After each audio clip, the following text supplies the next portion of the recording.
With good news for today from Baptist Press, I'm Brandon Porter. In the midst of an ongoing recovery from recent natural disasters, Kentucky Baptist disaster relief workers trained more than 200 volunteers during an event at a church this past Saturday. Of those trained, nearly 100 of them had never received any type of disaster relief training. After completing the training last Saturday, those first-timers received certification to serve with the Kentucky disaster relief efforts on future projects. Ron Crow, disaster relief director for the Kentucky Baptist Convention, said a typical training will draw around 50 to 75 people, but the state's natural disasters over the past few months have increased interest dramatically. Christians are projected to comprise less than half of the U.S. population by 2070 in a new Pew Research study of how current trends might play out among believers and non-believers in the coming decades.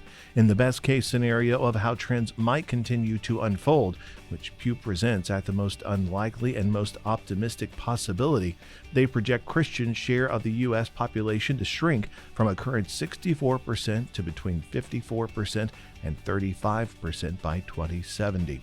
In the scenario Pew described most likely, Christians would comprise 39% of Americans by 2070. Baptist Press senior writer Diana Chandler wrote on the study. You can get the full details at baptistpress.com.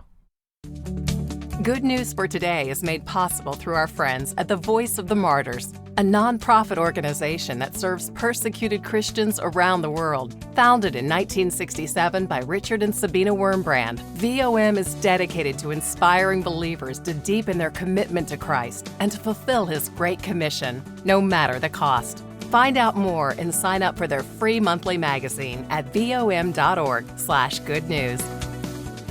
Paul Kwami and the Fisk Jubilee Singers were inducted into the Gospel Music Hall of Fame back in the year 2000. Kwami led the 15-member Jubilee Singers to their first Grammy Award in 2021. It was the 150th anniversary of the ensemble's founding in 1871. They were founded to perform in the U.S. and Europe to raise funds for their struggling 5-year-old college. The Jubilee Singers received the National Medal of the Arts in 2008 from the National Endowment for the Arts.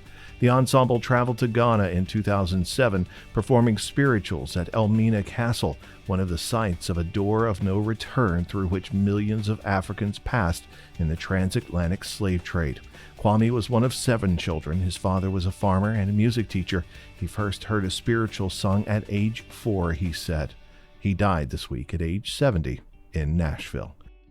For more stories, visit us at baptistpress.com.